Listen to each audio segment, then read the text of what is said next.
जय वसराज, जय मुरलीधर। આપણે કાલનો વિડીયો બાકી હતો હલ્દી ઘાટીનો, એ આજે આપણે આમાં એડ કરશું, જરૂરથી જોઈ લેજો। कालांतर में महाराणा ने चावंड में अपनी राजधानी स्थापित की।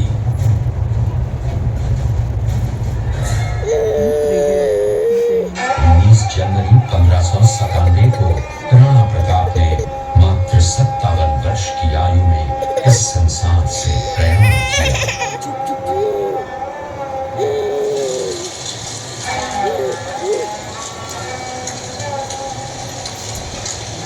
हल्दी घाटी का युद्ध एक सांप्रदायिक युद्ध न होकर आत्मसम्मान, मातृभूमि की स्वतंत्रता व स्वाधीनता का संघर्ष था। इसका प्रमाण ये है कि जहां पर अकबर की सेना के सेनापति जयपुर के राजा मानसिंह थे, वहीं पर महाराणा प्रताप की सेना के सेनापति काबुल के हाकिम खां सूर थे। महाराणा प्रताप स्वतंत्रता की वेदी पर एक ऐसा अंगारा था जो आत्मसम्मान व देश गौरव के लिए दिन रात जलता रहा, धड़कता रहा, और अंत में बुझकर भी उसने देश में ऐसा लौह भर दिया जिसकी प्रखर किरणों ने भारत माता को गुलामी की जंजीरों से मुक्त कराने के लिए सदा प्रेरित किया।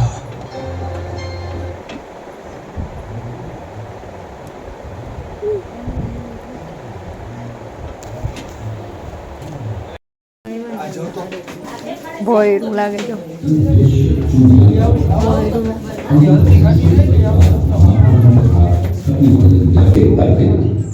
जिससे महाराणा प्रताप ने 12 वर्षों तक अपनी सेना को संगठित किया, सैन्य शक्ति को बढ़ाया और मेवाड़ मातृभूमि को आजाद करवाया। कृपया अब आप सब आगे की तरफ देखिए। ये कुंभलगढ़ किला है। इस किले का प्राचीन नाम मच्छिंद्रगढ़ है। इस किले का निर्माण महाराणा कुंभल ने करवाया था। इस किले के अंदर 9 मई 1540 ईस्वी में महाराणा प्रताप का जन्म हुआ था। इस किले की ऊंचाई समुद्र तल से 3568 फीट की है। इस किले की दीवार 36 किलोमीटर तक फैली हुई है। इस दीवार का नाम ग्रेट वॉल ऑफ चाइना के बाद द्वितीय पायदान पर दर्ज है। इस किले के अंदर 360 प्राचीन मंदिर हैं। उन मंदिरों में से जग प्रसिद्ध महादेव का मंदिर सबसे प्राचीन है। कुंभलगढ़ किला यहाँ से 65 किलोमीटर की दूरी पर है। कृपया अब आप सब पीछे की तरफ देखिए। ये दृश्य मेवाड़ की प्राचीन राजधानी चित्तौड़गढ़ का है। इसी किले के अंदर महाराणा प्रताप का बचपन बीता था। इस किले की तलहटियों में महाराणा प्रताप ने अपने गुरु से शिक्षा प्राप्त की थी। ये किला 12 वर्ग किलोमीटर में फैला हुआ है। इस किले पर जब भी विदेशी आक्राताओं ने आक्रमण किया और उस आक्रमण में कोई भी राजा व सैनिक वीर गति को प्राप्त कर लेते, तो उनकी पत्नियां वीरांगनाएं अपने सतीत्व की रक्षा करने के लिए जलती हुई अग्नि में कूद प्राणों को त्याग देती थी, जिसे हम जौहर कहते हैं। चित्तौड़गढ़ में 3 मुख्य बड़े जौहर हुए थे।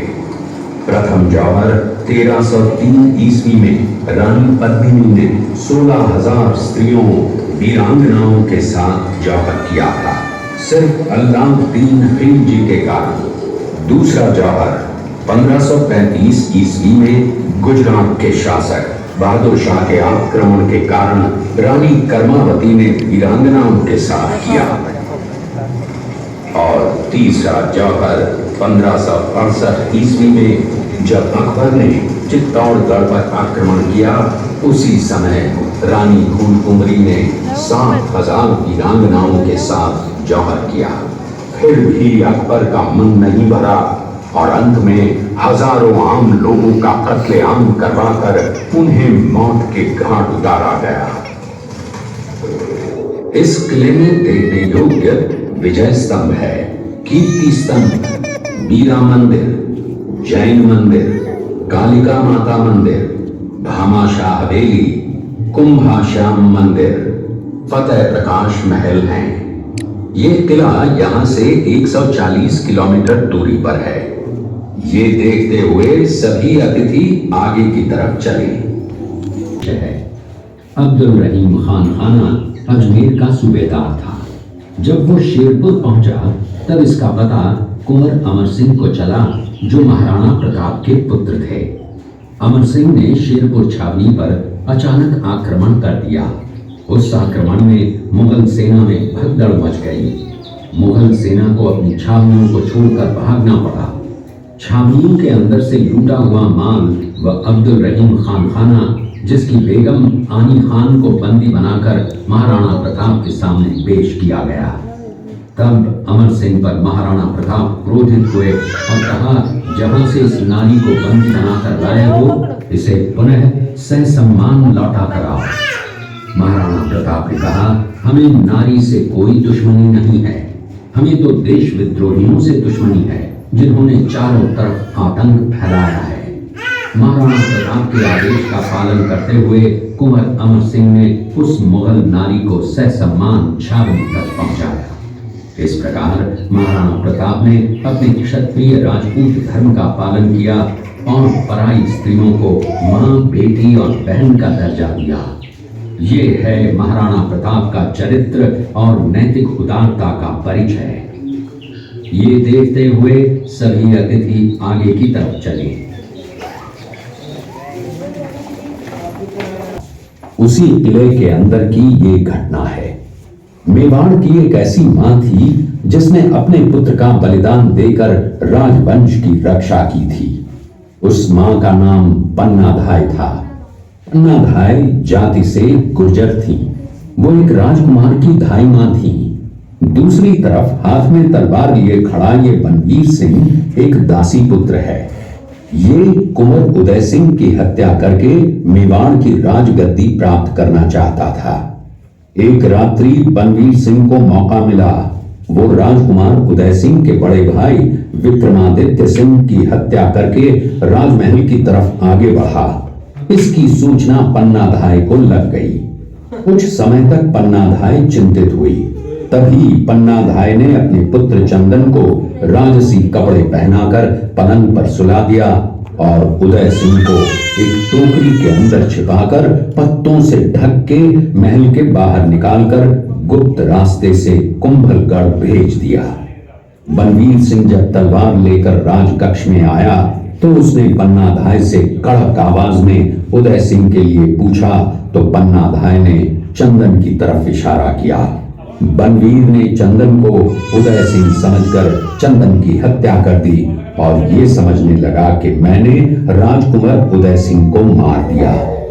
वही राजकुमार बड़े होकर राजा बने और अपने नाम का उदयपुर नगर बसाया, जो यहाँ से 40 किलोमीटर दूर है। और उन्हीं के पुत्र महाराणा प्रताप हुए, जिन्होंने हल्दी घाटी का युद्ध लड़ा और आज हम लोग उनका इतिहास यहाँ पर देख रहे हैं। ये देखते हुए सभी अतिथि आगे की तरफ चले। ये घटना महाराणा प्रताप की वीरता को दर्शाती है। एक समय नरभक्षी बाघ का आतंक छाया हुआ। महाराणा प्रताप ने उस बाघ का शिकार कर उस बाघ को मार डाला। ये घटना महाराणा प्रताप की वीरता की प्रतीक है। कृपया अब आप सब पीछे की तरफ देखिए। अपनी प्रतिज्ञा का पालन करते हुए महाराणा प्रताप ने प्रतिज्ञा की थी कि जब तक अपनी मातृभूमि को शत्रुओं से मुक्त नहीं करा लेता, तब तक न तो मैं महलों में रहूंगा, न किसी धातु के पात्र में भोजन करूंगा, न किसी गद्दी के बिछौने पर सोऊंगा। पत्ते ही भोजन के पात्र होंगे, जमीन ही बिछौना होगा। इस प्रतिज्ञा का पालन उन्होंने 21 वर्षों तक जंगलों में रहकर किया।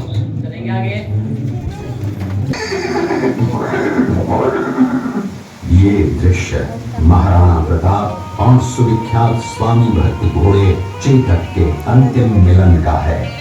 हल्दी घाटी युद्ध के बाद चेतक घोड़े ने 22 फीट के एक बरसाती नाले को पार किया। ये उसी समय का दृश्य है। पास में खड़े महाराणा प्रताप के छोटे भाई शक्ति सिंह हैं, जो पहले मुगल सेना में थे। बाद में वो महाराणा प्रताप की तरफ आए, माफी मांगी और अपना घोड़ा महाराणा प्रताप को दिया। ये देखते हुए सभी अतिथि आगे की तरफ चले।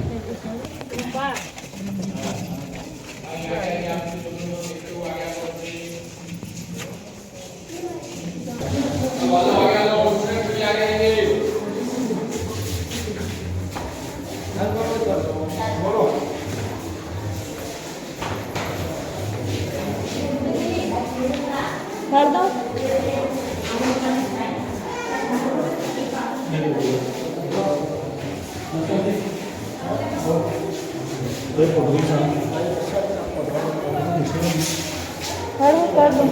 बेन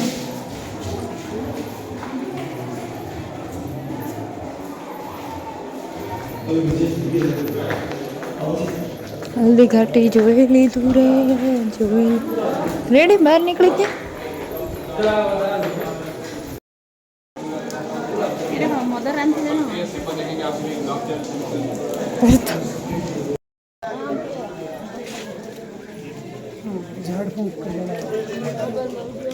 लाव भरत वीडियो इन मोबाइल ले उतरती हूँ उतरो आवड़ो वो तो उतरो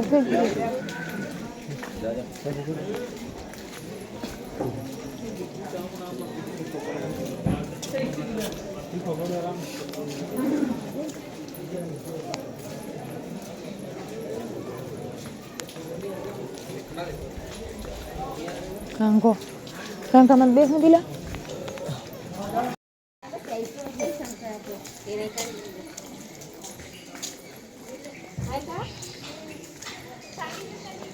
जो हल्दी घाटी बधी नजारो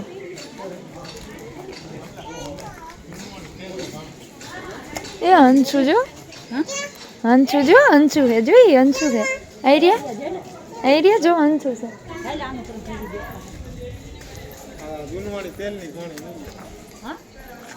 तेल नहीं खाने गुनवाड़ी ये जुनवाड़ी ये परत आन घड़ी तेड़ी ले एम नत कहती तू इन तेड़ आ बेन बोली है तो बेन भेगू आवे वीडियो में क्यों दरवानी कहीं की है ओहो हो आई तो नकरा दीपड़ा ज भैरस हालो आ ठंडा है सोटी हालो सबको ले ले ये हमने जवाब दे दिया है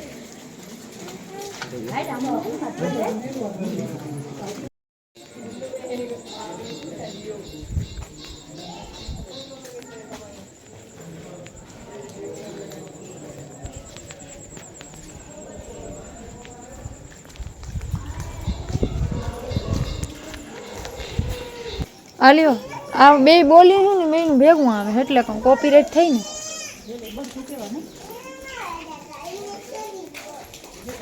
આ ઓલું ને તેલ કાઢવાનું ઘણો છે ને કો આ કૂવો ને પછી કો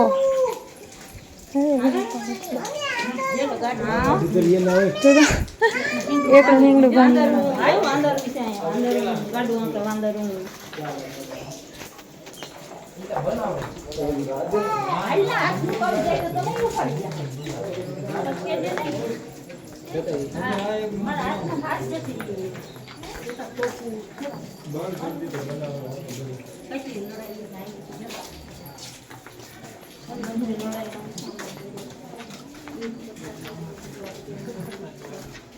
तो से तो फोटो मन पाड़ दे मैं फोटो ज नहीं हल्दी घाटी नो आपणे जोई लेजो गढ़ महाराणा प्रताप नो जो केटलो मस्त लोकेशन है वो मस्त एनु घाट जेवो सरस है के जोता मन थई जाय है बहु मस्त चोपर अत्यारे तो अमे आउट सीजन में आव्या छे तोय पण એટલા માણસો છે નકર તો જો કે અમે આવીએ ને તો બહુ વધારે હોય છે માણસ પણ આજ ખેરે તો આમ વાંધો નથી બહુ ટ્રાફિક ને એવું કંઈ છે નહીં બહુ મસ્ત છે. મહાદેવ છે જો અહીંયા.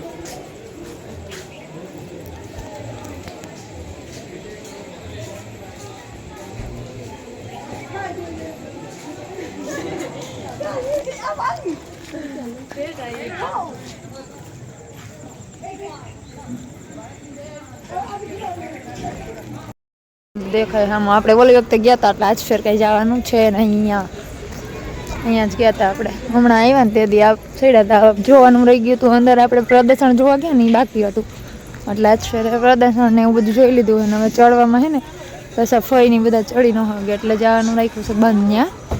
એટલે ત્યાં આપણે નથી જતા. એ દિવ્યો જતા પ્રવાસવાળાની બસો આવી છે તે જ તો 2 3 4 બસ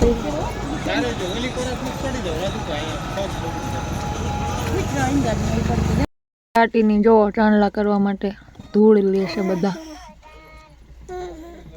અમારે પણ લેવા ગયા છે. ગાડી ઊભી રાખી છે. લાગે છે ને અડધી ઓલામાં ડાગા ના થઈ જાય. શર્ટમાં જાહે નહીં નકર. શર્ટમાં ડાઘા નહીં દેવો મારી સોંદડી આખી ધોરી હતી ને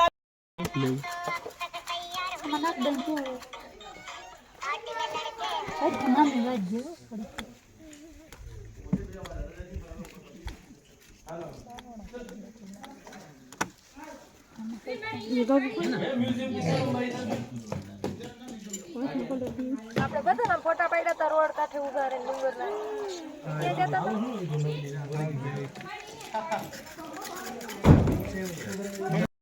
મારું વિડિયા બનાવી જોઈ ને મને બનાવું જ છું. સારું હે ભાઈ. હલ્દી ઘાટીના ડુંગર એટલે ઘટે નહીં કાંઈ. આગળ સીતાફળ ચાલુ થાય હવે. લેવા દેજો તમે. હવે જાવું ના કરજો.